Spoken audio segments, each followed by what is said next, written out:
Olá, pessoal, sejam bem-vindos aqui ao nosso resumão do Congresso do American College of Cardiology 2025, que aconteceu aí no último final de semana, né, entre 29 e 31 de março. Nós vamos falar aqui, nós separamos, né, os principais estudos que foram apresentados nesse congresso. A gente sabe que vocês gostam de saber das novidades, né, e é algo muito importante mesmo. Então, nós separamos o que nós achamos de mais relevante, tá? Que foi apresentado aí nesses dias. Antes da gente mergulhar aí sobre os trabalhos propriamente ditos, eu acho importante reforçar dois pontos. O primeiro é que todas as evidências que foram apresentadas nesse congresso, né, dentro dos estudos clínicos que foram apresentados, principalmente na seção de Late Breaking Clinical Trials, essa evidência ela sempre precisa ser colocada dentro do contexto das evidências que já existem. Dependendo da qualidade do estudo que foi apresentado ali, então, quando a gente vê grandes, né, imensos ensaios clínicos randomizados, com ótima metodologia, e que tem um resultado positivo, por exemplo, é claro que esse estudo ele é mais facilmente traduzível para a prática, né, e ele provavelmente tem uma chance maior de entrar nas próximas diretrizes do que estudos que têm uma metodologia um pouco menos robusta. Mas mesmo esses, né, que têm uma metodologia bem robusta, eles sempre precisam ser lidos dentro do conjunto do corpo de evidências que já existem, né? E eu vou tentar trazer o máximo disso aqui também para vocês, de uma contextualização. Além disso, um outro ponto muito importante é o fato de que, num vídeo como esse, né, num conteúdo como esse, a gente não vai conseguir mergulhar em todos os detalhes de cada um desses estudos, né?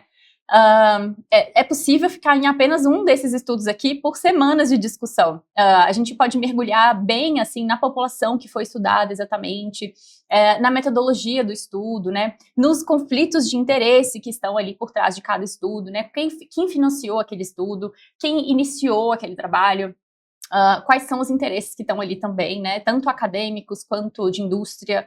Então tem toda essa questão por trás. Os resultados também, né, existem os desfechos primários, que é o que eu sempre vou trazer aqui para vocês, né, então todo estudo clínico randomizado, todo ensaio clínico randomizado, ele sempre vai ter um cálculo amostral feito para demonstrar ali, para tentar provar ou refutar a hipótese nula ali, né, então ele vai ter um cálculo amostral específico para o seu desfecho primário. Mas é possível a gente mergulhar ali nos desfechos secundários também e entender se eles são geradores de hipótese, se eles não são, né, se existe ali algum subgrupo que pode se beneficiar mais do tratamento ou não.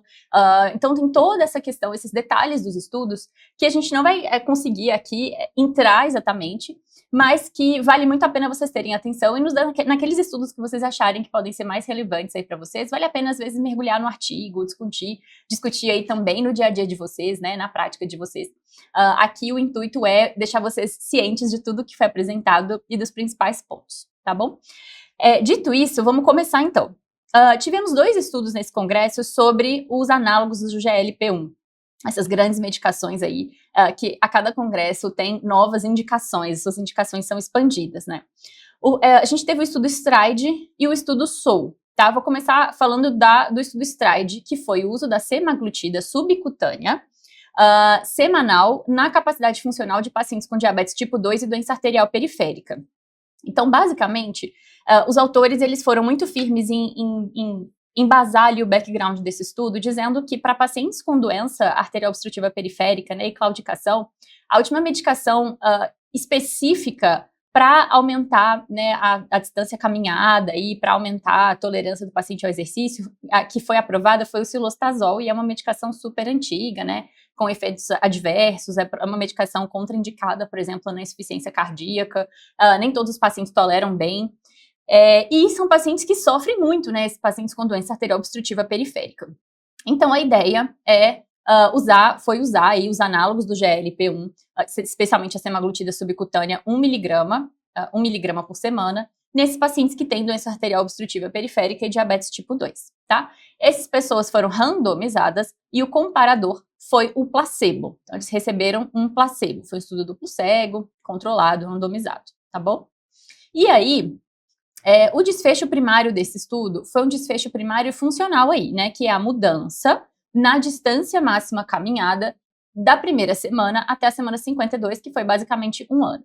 E eles fizeram essa análise, que é uma análise bem objetiva, que foi numa esteira, né, numa esteira até com inclinação, em que eles conseguiam medir exatamente a distância que os pacientes caminhavam no início do estudo e depois de um ano, tá?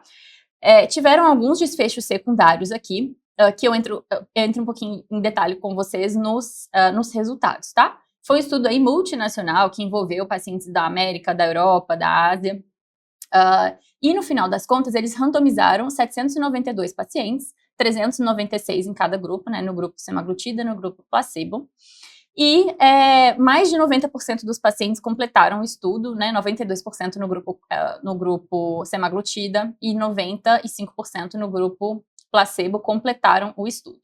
E o desfecho primário desse estudo ele é positivo.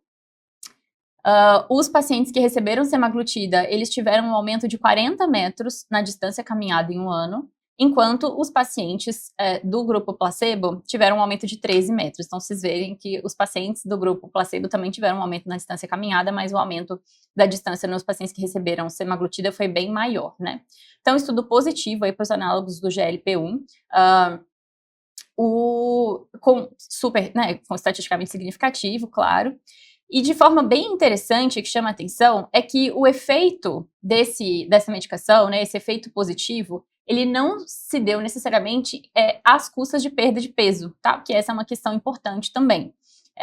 Que se imagina, né? Bom, o paciente é uma medicação que faz o paciente perder peso, então será que por perder peso, né, ele vai ter ali uma melhora da capacidade funcional, vai ser mais fácil para o paciente completar exercício e tudo mais? Então essa é uma questão que foi levantada.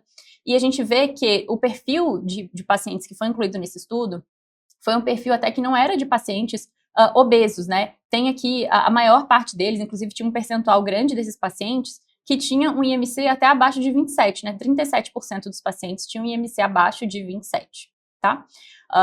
E a perda, eles fizeram ali um cálculo, né, para tentar ajustar para a perda de peso, e isso aparentemente não teve um efeito muito relevante. Inclusive, a mediana de IMC desses pacientes era de 29 quilos por metro quadrado, né? Então não era um grupo de pacientes assim com obesidade grave, obesidade grau 2 e 3, tá bom? No final, como foi um estudo de ótima qualidade, né, um estudo com cálculo amostral adequado, um ensaio clínico randomizado, duplo cego, comparado com placebo, com um resultado bem relevante, num desfecho que foi medido de uma forma bem técnica, né, bem rígida, não tem muita subjetividade nesse desfecho, a gente acredita que vai ser, sim, um estudo que deve impactar a prática clínica, né?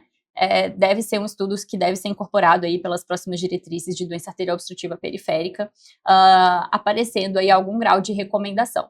É claro que o paciente que tem doença arterial obstrutiva periférica, ele, muitas vezes, né, mais da metade das vezes, ele tem também doença arterial de outros vasos, né? Então, principalmente de doença coronária. E a gente já sabe, já é uma indicação bem estabelecida do tratamento do diabetes com análogo do GLP-1 em pacientes com doença coronária. Então, provavelmente é um grupo de pacientes que já teria, né, na sua maioria, já teria indicação do uso do análogo do GLP-1, e esse estudo reforça uma indicação a mais para esses pacientes, né? Uma coisa que ficou para ser pensada para próximos estudos é o porquê disso ter acontecido. Por que os pacientes conseguiram andar uma distância maior com o uso do análogo do GLP-1 depois de um ano, né? Muito se levantou, se discutiu, a gente não sabe exatamente por quê, né? Mas existe uma forte hipótese de que isso seja relacionado a efeitos da medicação na própria placa de aterosclerose. Porque esses pacientes, eles tiveram um aumento do índice tornozelo braquial, ou seja, eles tiveram, aparentemente, né, uma redução ali da obstrução mesmo dos vasos arteriais dos membros inferiores. E isso pode explicar o porquê que os pacientes andaram mais. Agora, como é exatamente o efeito do análogo do GLP-1 nessas placas, é que ficou aí, foi uma grande hipótese que foi levantada. Essa diferença, né, do índice tornozelo braquial foi de estatisticamente significativa, né? Claro que é um desfecho secundário, mas ela chamou a atenção, tá bom? Então, aí, resumidamente, no estudo STRIDE, eles mostraram que nós temos aí uma indicação a mais dos análogos do GLP-1. Então, é uma medicação que reduz peso, é uma medicação que reduz evento cardiovascular em obesos, né, traz proteção renal, e guardem essa questão da proteção renal, porque no próximo estudo a gente vai levantar esse tópico.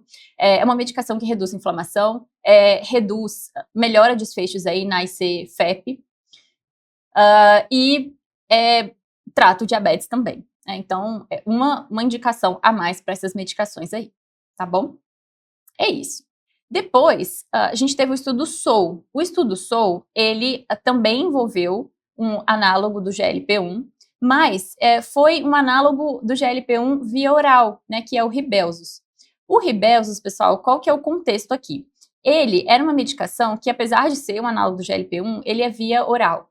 E aí a biodisponibilidade dessa medicação via oral ela é diferente do que da via subcutânea.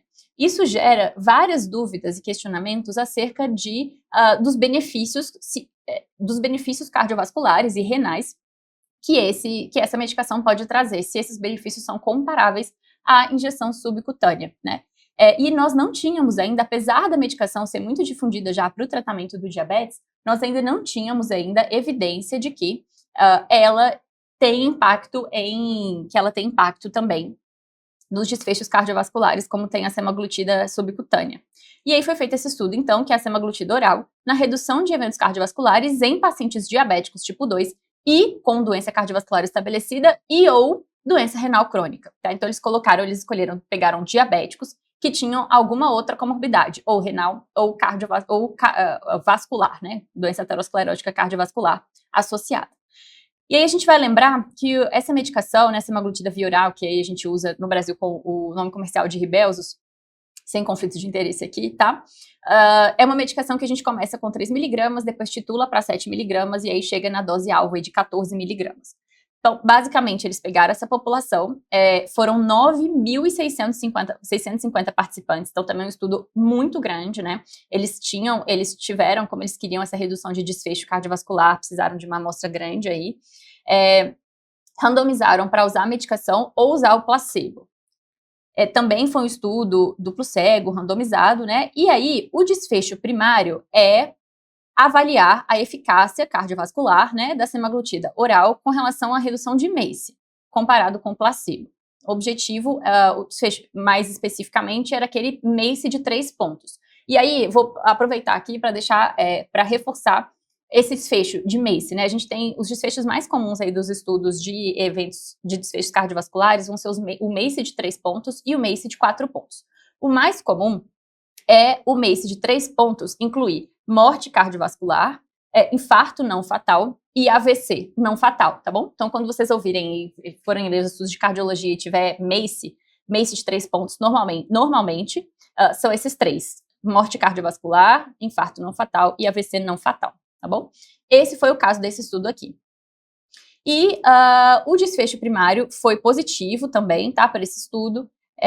A gente viu que houve uma redução aí de 14% no MACE de 3 pontos no grupo semaglutida via oral em relação ao grupo placebo, tá bom? Então, estudo também positivo. Eles calcularam até aí uma redução absoluta de risco de 2% em 3 anos com um NNT de 50. Então, a cada 50 pacientes que a gente trata, um recebe o benefício.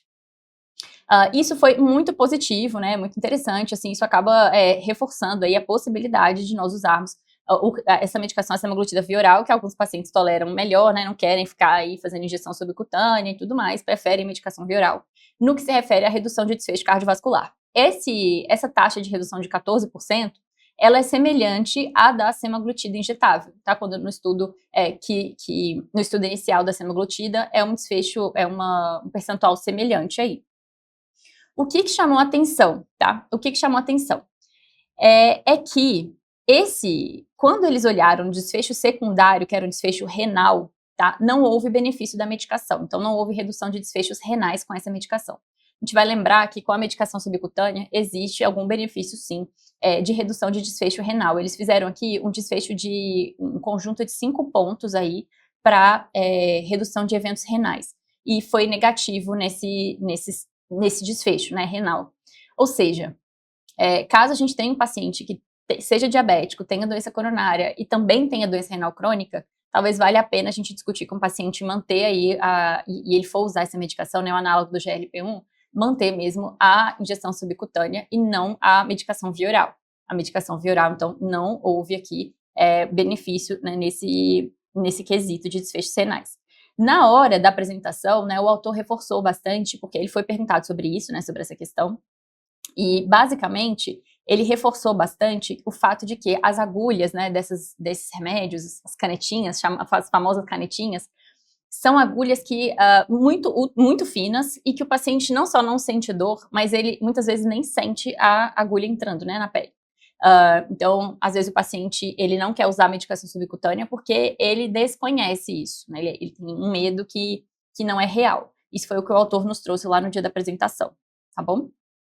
Então, palmas aí pros autores, né, que fizeram o estudo.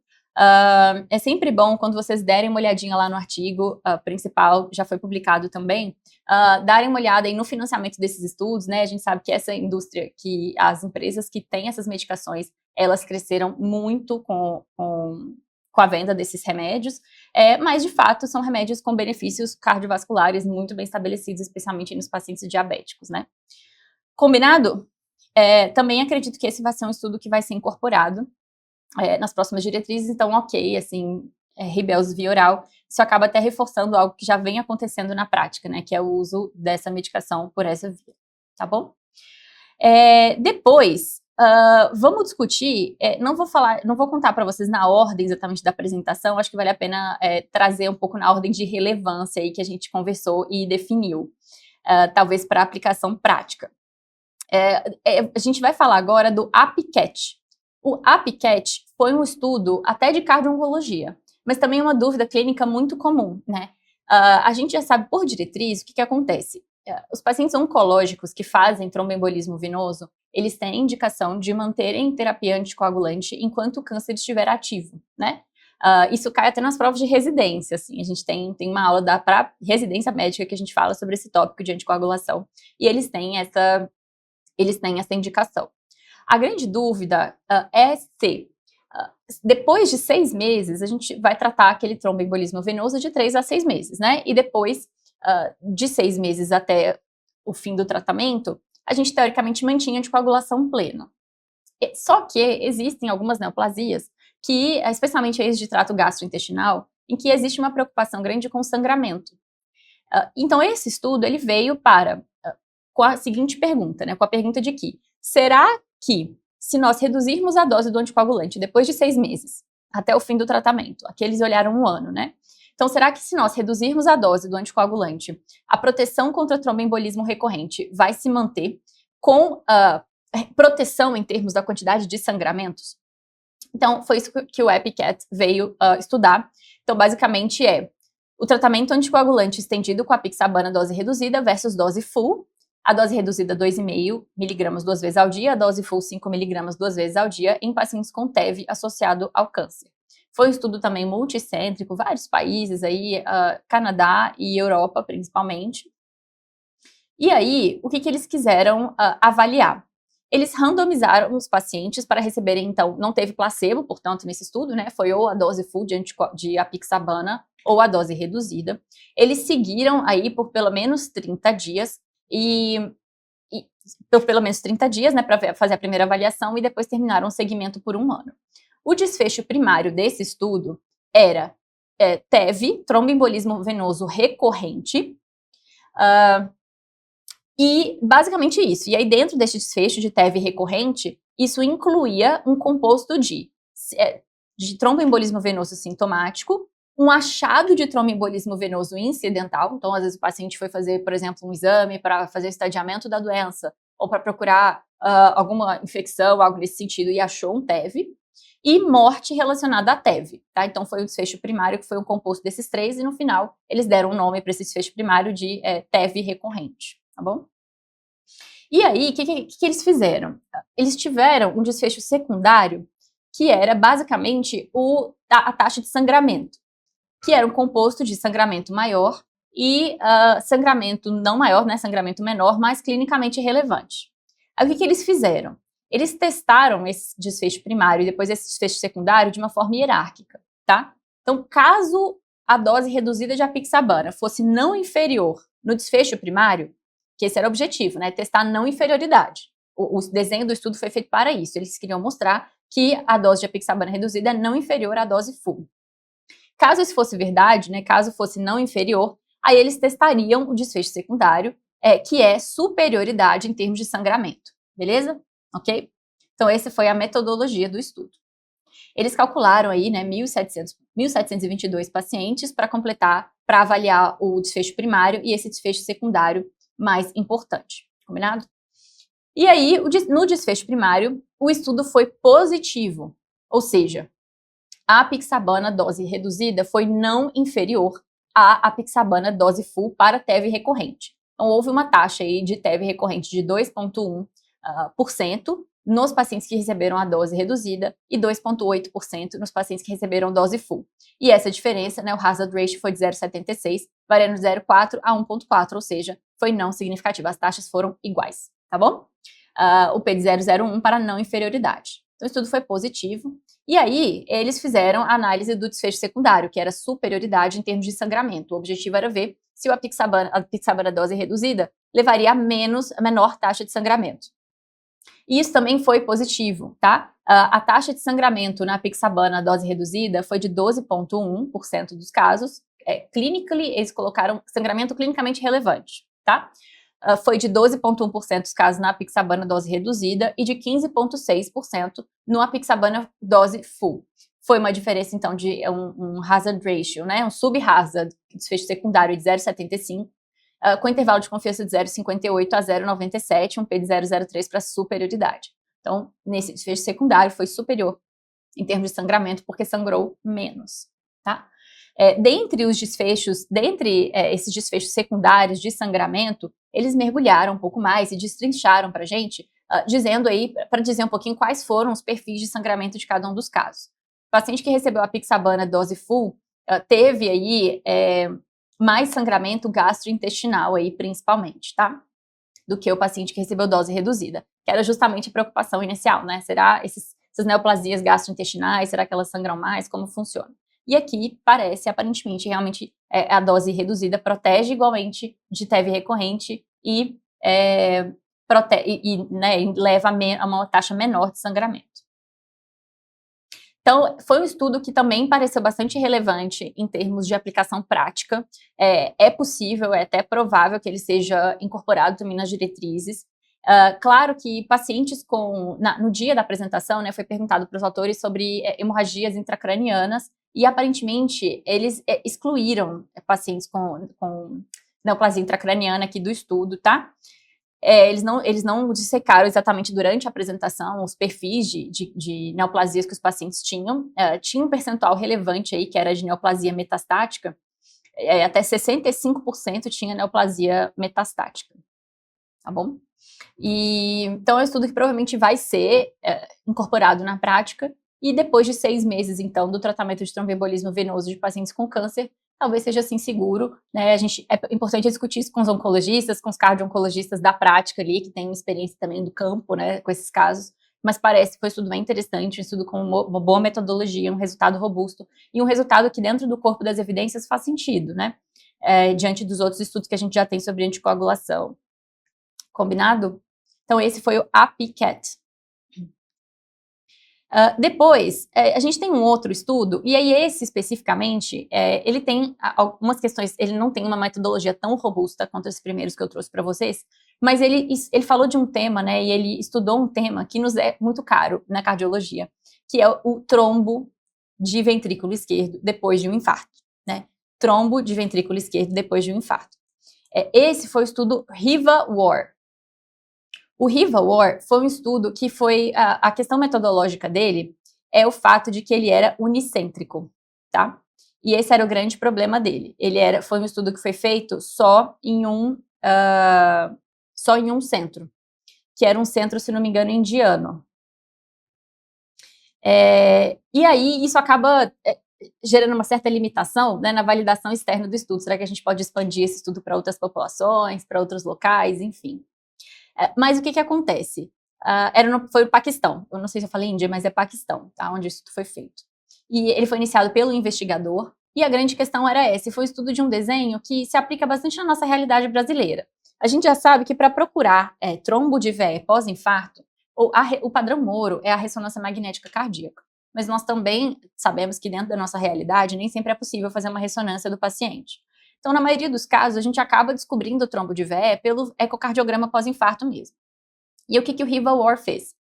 O Rivawar, ele reuniu esses pacientes, tanto com infarto com supra quanto sem supra, que fizeram trombo de ventrículo esquerdo com com até 7 dias do evento. E eles randomizaram para tratamento desse trombo com rivaroxabana ou com varfarina. E essa é uma dúvida clínica que nós realmente temos, né? Se é seguro, se nós podemos mesmo usar rivaroxabana no tratamento de trombo de VE. Contextualizando, isso foi até dito lá no dia do congresso, né, pelos discutidores, a questão é que com a angioplastia cada vez mais disponível, né, o tratamento do infarto cada vez mais dentro dos tempos propostos e tudo mais, a gente tem tido cada vez menos disfunção ventricular e menos trombo de ventrículo esquerdo, consequentemente. Então, é algo que tem diminuído a incidência, especialmente nos países desenvolvidos. Não necessariamente é o nosso caso aqui, né? E não necessariamente é o caso aqui do Paquistão. E nos pacientes que fazem trombo, muitas vezes são associados a infartos maiores, né? Infartos que demoraram mais para serem tratados. A gente tem essa dúvida mesmo se é seguro usar o rivaroxabana ou não. Então, eles fizeram essa randomização. Eles fizeram um primeiro ecocardiograma em 4 semanas depois e fizeram um segundo ecocardiograma em 3 meses. E aí o desfecho do estudo era taxa de resolução do trombo em 3 meses, tá bom? Comparando a rivaroxabana com a varfarina. Detalhe, o que eles fizeram com a ADAPT nesse estudo? Isso é uma coisa importante. Eles deixaram o paciente com tripla antiagregação por 1 mês, tá bom? Nesse caso aqui. Ou seja, ele estava com dupla antiagregação mais anticoagulante por 1 mês, ok? Na maioria dos casos, a gente acaba deixando no paciente com risco padrão isquêmico e de sangramento isquêmico principalmente, a gente acaba deixando o DAPT mais o anticoagulante 1 semana só, né? Quando o paciente tem um risco isquêmico maior, a gente eventualmente prolonga até 4 semanas. Foi o caso desse estudo. Eles prolongaram, eles deixaram então anticoagulante e DAPT por 1 semana. E depois disso, eles mantiveram a estratégia de clopidogrel até o final desse período, até os 12 meses, né? E o anticoagulante, que num grupo foi a rivaroxabana e no outro grupo foi a varfarina. Aí, ele queria ver exatamente isso, a taxa de resolução do trombo em 12 semanas, tá? E aí, o que aconteceu com esse estudo? Qual foi o resultado dele? Basicamente, ele foi um estudo positivo, tá? Ou seja, usar a rivaroxabana foi não inferior em relação a usar a varfarina na taxa de resolução dos trombos em 12 meses. A gente viu que na monitorização inicial ali, né, na monitorização de 4 semanas, quando eu falo 12 meses, na verdade 12 semanas, tá? Eles fizeram 4 semanas e depois foram 12 semanas. Eu falei 12 meses, não, mas foram 12 semanas. A taxa de resolução do trombo em 3 meses, 12 semanas, beleza? Então, eles viram que a eficácia é semelhante na resolução do trombo em 3 meses, e então, isso foi não inferior, né? Mas, quando eles fizeram um ecocardiograma de 4 semanas, ou seja, do primeiro mês, houve uma taxa de resolução maior com a rivaroxabana, inclusive, tá bom? Mas, em 3 meses aí, foi igual, foram taxas comparáveis. E aí, os autores... E foi uma taxa elevada, assim, de mais de 95% dos pacientes tiveram esse trombo resolvido em 3 meses. Então, eles concluíram que a rivaroxabana teve uma eficácia semelhante à varfarina nessa resolução em 3 meses, que foi atingida em mais de 95% dos pacientes nos 2 grupos, tá? E não houve nenhum sinal aí de dano da rivaroxabana, em termos de mortalidade, AVC isquêmico ou sangramento. Então, eles acabam concluindo que esse estudo reforça a rivaroxabana como uma possível alternativa à varfarina nesse tratamento. Então, aqui é importante contextualizar, como eu comentei com vocês, o fato de que esse é um estudo unicêntrico, é um estudo que incluiu poucos pacientes, assim, 261 pacientes, mas ele acaba dando aí uma segurança a mais, né? Ele acaba reforçando a possibilidade realmente da gente fazer o tratamento com a rivaroxabana e eventualmente não precisar ficar fazendo controle de GNR, né? Usando varfarina, etc. Tá bom? Próximo estudo que eu achei relevante para trazer para vocês foi o DAPA-TAV. Basicamente, o que acontece com a dapagliflozina? A dapagliflozina, ela já tem algumas evidências bastante robustas na ICFER, né, fração de ejeção reduzida, e ela tem alguma evidência também na ICFEP. A gente teve o estudo DELIVER, que estudou a dapagliflozina nos pacientes com IC fração de ejeção preservada. E nesse estudo, o DELIVER, de alguns anos atrás, houve redução do desfecho composto de internação por insuficiência cardíaca ou piora da insuficiência cardíaca e morte cardiovascular no desfecho composto com o uso da dapagliflozina. Na época, o que se questionou sobre esse estudo? É que o fato de que essa redução do desfecho composto foi exclusivamente às custas de piora da insuficiência cardíaca, né? Não houve impacto em mortalidade quando se refere a IC-FEP, no que se diz respeito a IC-FEP, estudo DELIVER. Só que existiam alguns problemas ainda, que, primeiro, o fato de que os pacientes aí com valvopatias eram subrepresentados, né, nesses estudos, e, além disso, os pacientes muito idosos, eles eram muito subrepresentados, especialmente aqueles acima de 80 anos. E aí veio esse estudo que é o DAPA-TAV, e o DAPA-TAV, o objetivo dele era usar a dapagliflozina em pacientes que seriam submetidos à TAV, na troca de válvula aórtica transcatéter, o implante transcatéter de válvula aórtica, nos casos de estenose aórtica. E o objetivo dele era avaliar, mesma coisa, o desfecho primário de morte por qualquer causa ou piora da insuficiência cardíaca. Um desfecho até semelhante lá ao DELIVER, mas nesse contexto. Porque quando os pacientes que vão implantar TAV, eles primeiro são valvopatas, que eram subrepresentados nos outros estudos, ou até não representados, e eles são muito idosos. A gente vai ver aqui a idade dos pacientes é uma idade já bem avançada. E a ideia era reforçar se a dapagliflozina teria, de fato, um benefício aqui nesse subgrupo. A probabilidade disso dar certo já era alta, baseada no corpo de evidências, baseado no fato de que esses pacientes, normalmente, eles têm algum grau de IC-FEP, né, e algum grau de congestão ali relacionado àquela valvopatia, que a dapagliflozina pode ajudar em termos de redução da internação por IC. Então, eles fizeram isso, pegaram esses pacientes, eles randomizaram para receber, então, a medicação. Foi um estudo pragmático, e aí aqui também vou aproveitar para destrinchar um pouquinho dessa metodologia específica, que é o PROBE. PROBE significa Prospective Randomized Open Blinded Endpoint Controlled Trial. O que significa isso? São estudos pragmáticos, né? Estudos, às vezes, de vida real ali. Então, eles são randomizados, mas eles são abertos para quem vai receber a intervenção e, muitas vezes, cegos para quem vai avaliar o desfecho da intervenção. E são controlados ali. Nesse caso, por exemplo, ele é aberto para quem vai receber a intervenção, né? Foi o que eu disse, ou seja, os pacientes que vão receber dapagliflozina, eles sabiam que estavam recebendo, e os pacientes que não receberam, eles sabiam que não estavam recebendo, tá? E na hora de avaliar o evento, teoricamente aí era cego. E a randomização foi 1 para 1. O paciente tinha que ter, pelo menos, além da TAV, ele tinha que ter diabetes, uma fração de ejeção menor ou igual a 40% e uma filtração glomerular reduzida também ali, na verdade, entre 25 e 75, eles permitiram a entrada no estudo. Então, a medicação era começada no final do implante da TAV ou em até 14 dias depois da alta. Então, lembrando, tinha que ter algum dos outros critérios também, fração de ejeção menor ou igual a 40, ou diabetes, ou essa taxa de filtração glomerular um pouquinho reduzida, entre 25 e 75. O desfecho primário, reforçando, era morte por qualquer causa ou piora da insuficiência cardíaca em 3 meses de avaliação. E aí eles tiveram desfechos secundários em 1 ano de avaliação, que incluía morte por todas as causas, hospitalização por IC ou visita urgente por insuficiência cardíaca precisando de diuréticos endovenosos, morte cardiovascular especificamente, e um composto de hospitalização ou morte aí em 1 ano, ok? Então, o desfecho primário era em 3 meses, morte por qualquer causa ou piora da insuficiência cardíaca. Foram vários centros, mas foi um estudo espanhol, mas incluiu vários centros espanhóis.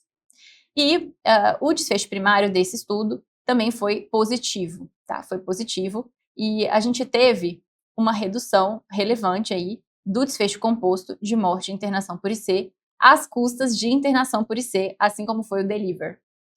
Então, é isso, não houve impacto em mortalidade por qualquer causa, né? Basicamente, foi igual, os dois grupos foram iguais, mas houve uma redução aí da piora da IC, chamada piora da IC. O hazard ratio foi de 0,63, com intervalo de confiança de 0,45 a 0,88. Não houve aí um sinal muito importante aí de eventos adversos, e, reforçando aí, houve uma redução importante no desfecho primário, não houve mudança em relação aos subgrupos.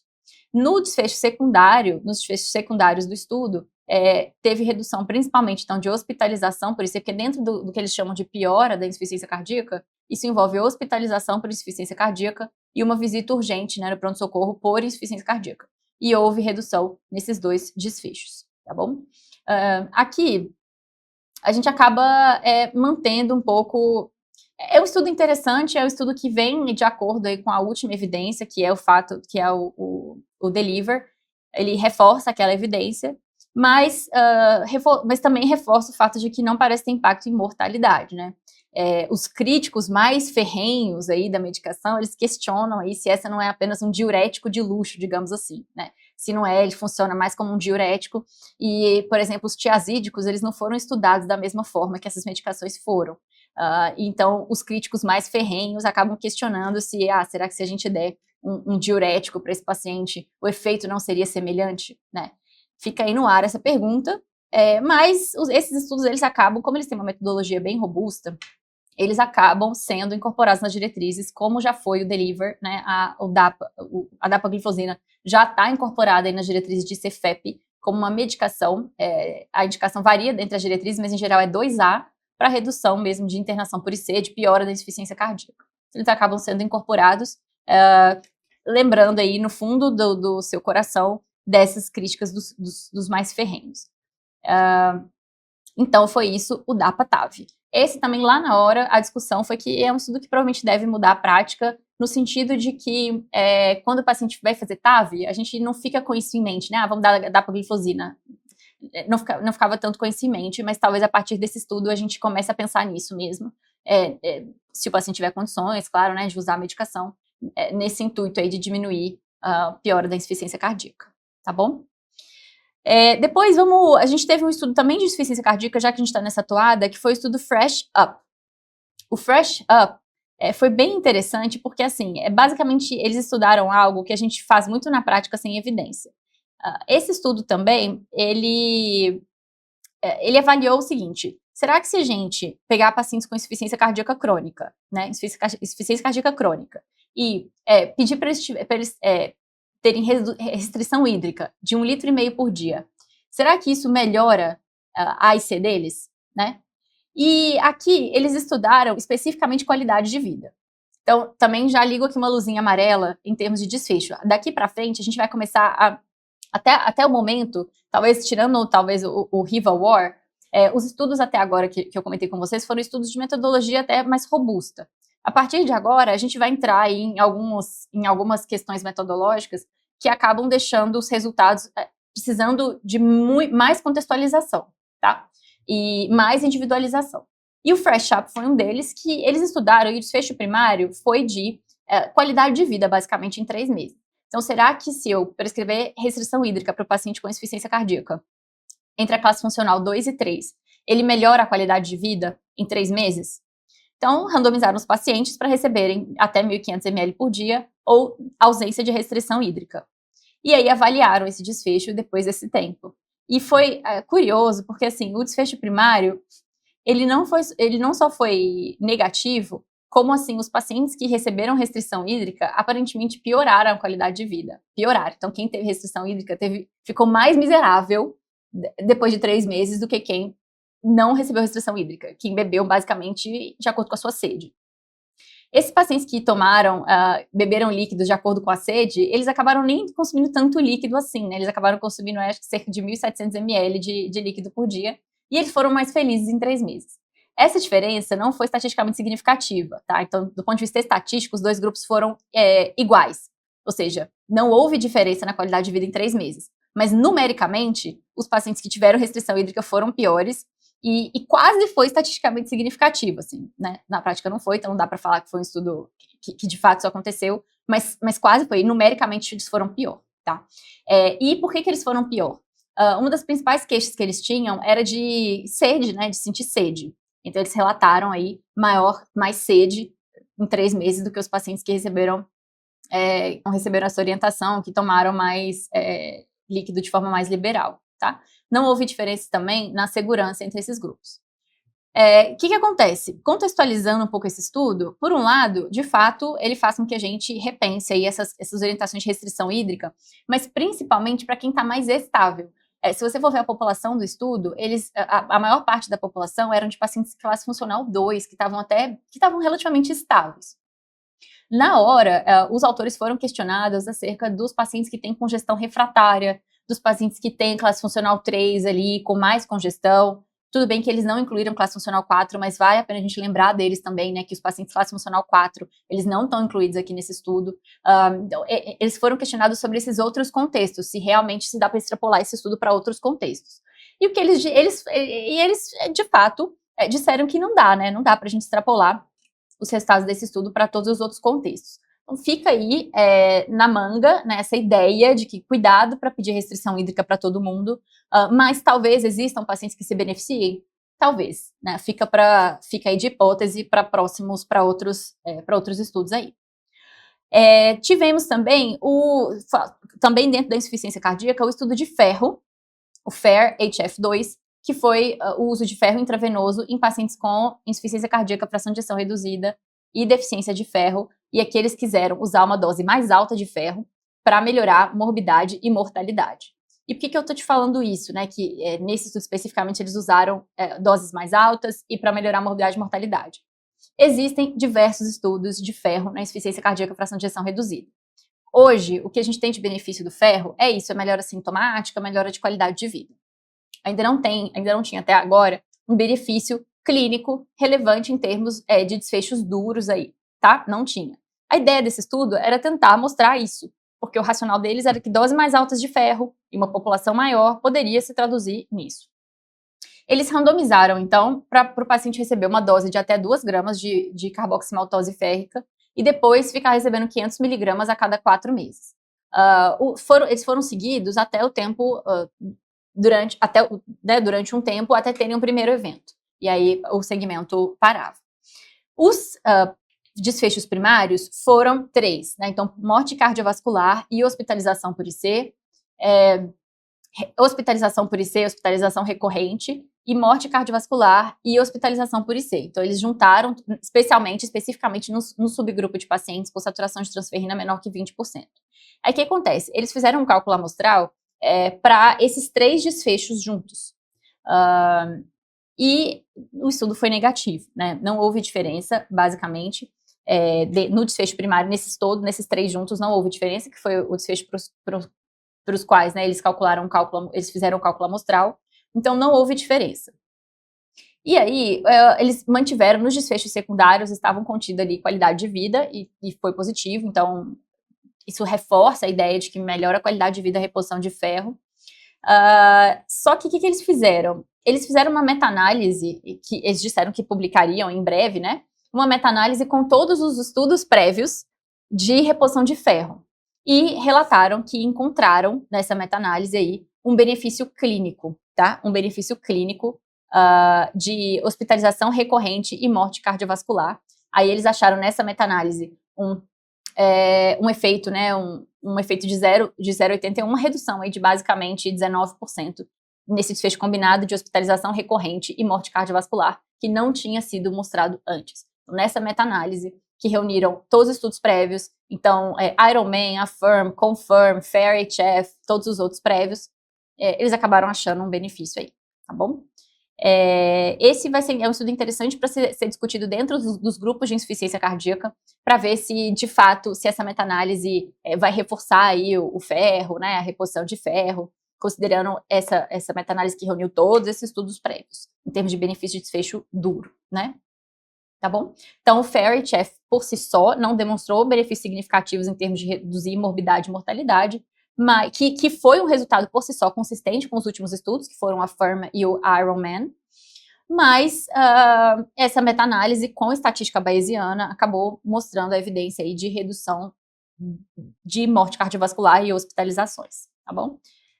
Então, é um estudo interessante para ser discutido aí nos meios de insuficiência cardíaca, e isso vai acabar, a nossa impressão é que isso vai acabar reforçando, sim, a reposição de ferro EV para os pacientes, né? Apesar desse estudo específico não ter sido positivo, ele acabou contribuindo para uma meta-análise que foi positiva. Então, isso deve reforçar essa reposição, tá bom? Agora, eu vou colocar para vocês alguns estudos de intervenção.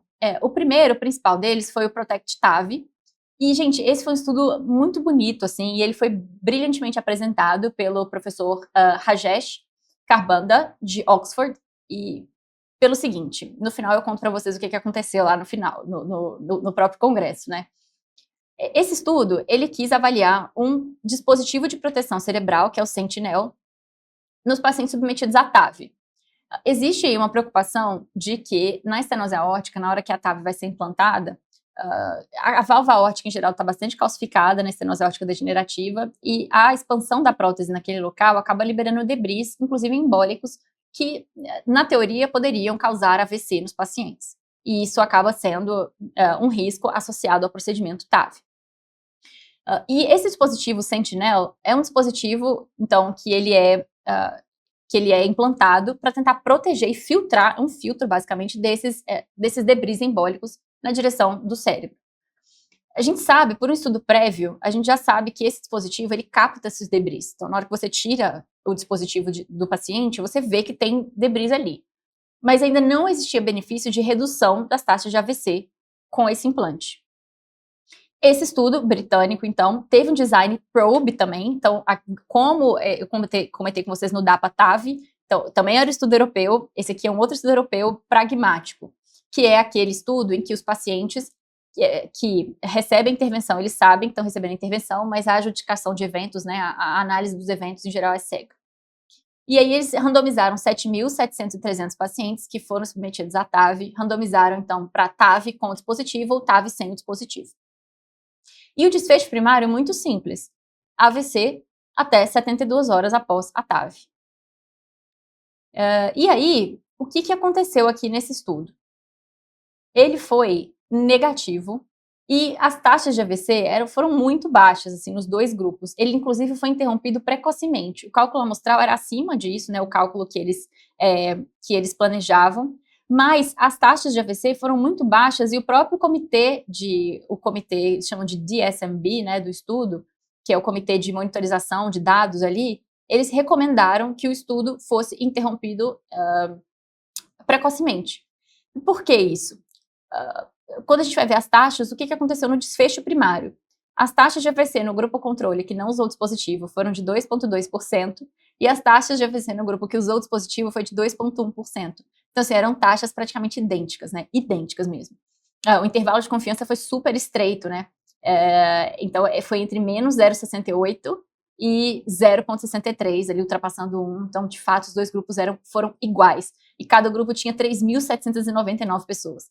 Gente, isso é muito robusto, né? Contra o dispositivo mesmo. E eles até deixaram aqui um desfecho secundário, que era um AVC mais grave, né? Disabling stroke, um AVC mais que deixa sequelas mais importantes aí. Também os grupos idênticos, assim, idênticos praticamente. No grupo controle, 1,4% de disabling stroke, e no grupo com o dispositivo de proteção, 1,2%. E aí, ou seja, esse estudo foi negativo, ele acaba desencorajando bastante aí o uso de rotina do dispositivo de proteção cerebral durante a TAV. E aí, o que aconteceu lá na hora do congresso? Aconteceu que um dos colegas que estavam comentando o estudo, ele perguntou para o apresentador se será que não tem alguns pacientes específicos que podem se beneficiar, né? Será que os pacientes de mais alto risco? Ou será que quando o dispositivo é melhor implantado, porque parece existir, tem uma dificuldade, uma questão técnica aí que demanda um tempo para que o hemodinamicista tenha a expertise aí do implante do dispositivo, né? Então, será que se a gente selecionar os pacientes que tiveram um dispositivo bem implantados e os pacientes de maior risco de AVC, será que nesses casos esses pacientes são protegidos? E o apresentador foi muito pragmático e muito firme em não abrir espaço para especulações nesse sentido, né? Ele mencionou de forma bastante firme que a metodologia do estudo ela envolve comparar o grupo intervenção com o grupo controle. Qualquer análise de subgrupo é especulação. E isso foi, assim, foi muito interessante de ver ele falando isso, né, com essa coragem até de falar sobre isso ali no congresso, deixando claro que desfecho secundário é a hipótese. Ainda mais, e ele mencionou isso, né, ainda mais no que se refere ao uso de dispositivos. Existe muitos interesses aí por trás, muitos conflitos de interesse por trás dos usos de dispositivos. E como clínicos, né, como médicos, a gente sempre tem que ter muita cautela na hora de analisar esses estudos, indicar os procedimentos, porque desfecho secundário não permite tirar a conclusão, né? Desfecho secundário, análise de subgrupo é geradora de hipótese. Então, ele foi bastante firme ao falar sobre isso, e a gente vê que no cálculo amostral que eles fizeram, tudo bem que o estudo foi interrompido até precocemente, mas assim, os dados eram idênticos, né? Então, ele não permitiu que fosse feita essa extrapolação de subgrupo se beneficia e tudo mais. Foi bem interessante, tá? Essa discussão. E aí nós tivemos um outro estudo de intervenção, que também foi o ALIGN-AR. O ALIGN-AR, ele queria estudar TAV em insuficiência aórtica. A TAV em insuficiência aórtica, ela é um grande desafio. Basicamente, o principal motivo para isso é o fato de que na insuficiência aórtica, nem sempre a válvula, o anel valvar é muito calcificado. E o fato dele ser calcificado na estenose aórtica é o que facilita, o que gera, o que promove, né, a possibilidade de ancorar a prótese. É esse cálcio no anel valvar que favorece ali o implante, a ancoragem da prótese da TAV. E na insuficiência aórtica, não existe essa calcificação tão robusta, tão importante como tem na estenose aórtica. Algumas próteses que são usadas na estenose aórtica são usadas off-label para insuficiência aórtica, especialmente nos pacientes que têm insuficiência aórtica e alto risco cirúrgico. Mas o objetivo do ALIGN-AR foi estudar uma prótese específica, a Trilogy, que foi desenvolvida para insuficiência aórtica. Ela tem um mecanismo de ancoragem um pouquinho diferente, que teoricamente permitiria e facilitaria que ela fosse implantada nos pacientes com insuficiência aórtica, tá bom? Então, esse estudo, a metodologia dele foi de braço único. Então, ele pegou pacientes de alto risco cirúrgico, com insuficiência aórtica importante e sintomática, e não era um estudo cego, portanto, todos os pacientes, né, é um braço único, eles receberam intervenção, e foi um estudo multicêntrico. O desfecho primário desse estudo, eles tiveram um desfecho primário de 1 ano de eficácia e um desfecho de 30 dias de segurança. E aí, o que aconteceu aqui? Basicamente, o desfecho de segurança em 30 dias, o que acontece? Como era um braço único, eles acabaram usando percentuais de complicações que eles pegaram pelo que nós entendemos lá, esse estudo, ele ainda não tinha sido publicado, que eles pegaram de estudos anteriores, de medidas de percentuais que já existiriam. Então, eles estabeleceram aí, eles só relataram, eles divulgaram os percentuais que eles tiveram. O desfecho primário de 30 dias, basicamente, era um desfecho de segurança, que incluía mortalidade por qualquer causa, sangramento maior ou ameaçador da vida, e novo implante de marca-passo. Uma complicação da TAV, bastante conhecida aí, é justamente a existência aí de bloqueios de ramo, de distúrbios do sistema de condução com o implante da prótese. Interferências com o sistema de condução por uma questão anatômica no momento de expansão da prótese. Então, algo que nos preocupa, especialmente nos primeiros dias pós-TAV, é justamente distúrbios do sistema de condução. Eles incluíram, portanto, mortalidade por qualquer causa, sangramentos e novo implante de marca-passo nesse desfecho de segurança de 30 dias. E aí, quais foram os resultados? Gente, basicamente, em 26% dos casos, houve algum problema nesse desfecho primário, né? Foi 1,4% de morte, 3,2% de sangramento, e o que mais chamou atenção lá na hora da apresentação foi a taxa de implante de marca-passo novo, né? Necessidade de implante de novo marca-passo, que 23,3% dos pacientes, então quase 1/4 dos pacientes, precisaram de implante de marca-passo depois do implante da prótese. Então, foi basicamente isso. E aí, o que acontece? Na hora, eles foram bastante questionados em relação a isso, porque no final eles estabeleceram algumas margens ali que eles imaginariam que ia acontecer, então eles imaginariam que iria existir, né, uma taxa de 40% do desfecho primário, e na verdade teve 26%, e eles imaginariam que ia ter uma taxa de implante de marca-passo maior do que a que foi. Por isso que eles deram o estudo como positivo, né, as taxas foram menores do que as que eles antecipavam ali. Só que, e aí eles inclusive, o objetivo desse estudo era liberar a prótese no FDA, né, era a aprovação dessa prótese para o FDA, inclusive permitir que eles pudessem ampliar os estudos da Trilogy, né, dessa prótese, para insuficiência aórtica em pacientes de menor risco cirúrgico. E aí, eles foram bastante questionados sobre isso lá depois da apresentação, justamente por essa alta taxa de implante de marca-passo e também de uma taxa de embolização da prótese. Houve embolização, acho que de 6 ou 8 casos de prótese, o que é uma taxa mais baixa do que de outras próteses que são usadas off-label para essa indicação, mas é uma taxa relevante, especialmente se você considerar que você vai começar a incluir pacientes de baixo risco cirúrgico, né? Pacientes que teriam um desfecho ali razoável na cirurgia, que poderiam ter um desfecho razoável, uma baixa mortalidade na cirurgia. E aí submeter esses pacientes, né, a essas taxas de complicações, ou essas potenciais taxas de complicações, se eles estariam de fato preparados para esse momento. E aí o que ele argumentou é que, ele fez a comparação, né, com próteses que são usadas off-label para esse motivo, ele argumentou que essas taxas, na verdade, poderiam ser menores, né, se os pacientes tiverem baixo risco cirúrgico, enfim, e o FDA aprovou que eles começassem um estudo com essa prótese em pacientes de mais baixo risco cirúrgico, que é algo para a gente ficar de olho, então, né, mas também para ver com uma certa cautela, na nossa opinião, tá? Então, ver com certa cautela, também discutir aí esse estudo com os especialistas em valvopatias, com os hemodinamicistas, entender um pouco melhor a curva também de aprendizado, né, dessa nova prótese, como funciona. Então, é um estudo para ver com cautela, para discutir bem, para entender melhor quais são as consequências dele para a nossa prática clínica, tá bom? E esses foram os principais, pessoal, que eu queria trazer para vocês, os principais estudos. Ao longo dos próximos dias, a gente vai falar também no nosso perfil do Instagram, né, sobre alguns outros estudos que foram publicados ali, inclusive alguns outros que foram segmentos, né, então a gente vai ter o FAME3, segmento de 5 anos, o Evolute, 5 anos, o FAME3, lembrando, foi aquela comparação, né, em pacientes triarteriais, será que vale a pena fazer angioplastia guiada por FFR ou em relação à cirurgia? A gente já sabe de estudos prévios, né, de décadas aí para trás, que em pacientes multiarteriais, a cirurgia tende a ser melhor do que a angioplastia. E o argumento da equipe do FAME3 é que será que com o FFR a angioplastia fica mais segura? Porque a gente usa menos stents, né, usando angioplastia com FFR. Então, será que o paciente, que ela pode ser não inferior à cirurgia nesse contexto?